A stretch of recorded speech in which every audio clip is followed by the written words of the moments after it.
நாமல் ராஜபக்ஷவின் வெற்றியை உறுதிப்படுத்தும் தேர்தல் பிரசார கூட்டம் ஹிரியானாவில் நேற்று நடைபெற்றது.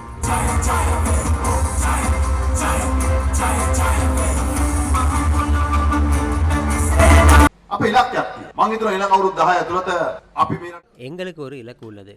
அடுத்த 10 வருடங்களில் இந்த நாட்டில் எமது இளம் தலைமுறையினருக்கு குறைந்தபட்சம் 20 லட்சம் வேலைவாய்ப்புகள் உள்நாட்டிலும் வெளிநாட்டிலும் உருவாக்கப்பட வேண்டும். தொழிற்சாலைகள் இல்லாத ஒவ்வொரு பகுதிகளிலும் உள்நாட்டிலும் வெளிநாட்டிலும் வரவழைத்து தொழிற்சாலைகளை அமைக்க நடவடிக்கைகளை எடுத்து வருகின்றோம். பொய்கூறி வாக்குகளை பெறுவதற்கு நாங்கள் முயலவில்லை. நாங்கள் வரிகளை இலகுபடுத்துவோம்.